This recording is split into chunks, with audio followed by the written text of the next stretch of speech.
Tokosaka misy ireo mpano politika manakina mafy ny nanatanterahana ny fifidianana sy ireo lesoka dia isan'ny mpikambana eo anivon'ny parlemanta ny tetezamita nitondra ny fomba fijeriny ary nanamafy fa tsy misy afa-tsy ny fifidianana iny no ahafahan'ny vahoaka maneho ny hevitra Andriamatoa Joseph Ezekiel ho an'ity mpano politika ity dia tokony hajaina ny safidim-bahoaka toy ny any amin'ireo tany demokraty rehetrarehetra eto ambonin'ny tany. Amin'izao vanim-potoana resantsika zao gamba tsy fifidianana intsony tokony kianina na ho resana satria efa namita ny adidiny vahoaka malagasy fa ny fomba nanatanterahany senity azy gamba ny tokony hoe tsy nakianina kely vita iny premier tour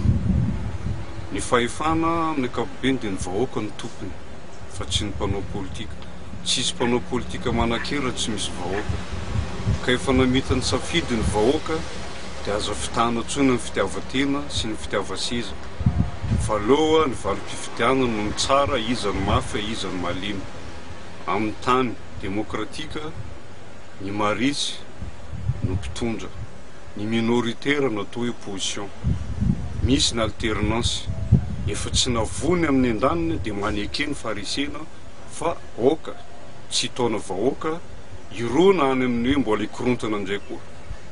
fahatsapahatiana lehibe zao ny anjasan'ny vahoaka malagasy ny mpanao politika hoe aneky ny safidy zay navoaka ny vahoaka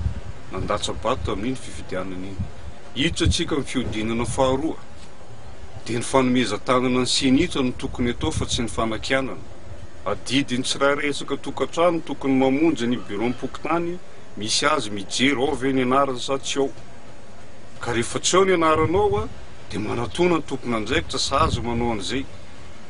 fa tsy misy fifidianana ary fomba zany eran'izao tontolo zao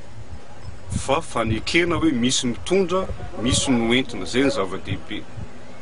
isaka 5 taona misy fifidianana zay tsy afa-poa manarina indray za ny fifidianana manaraka fa hoe nikorontana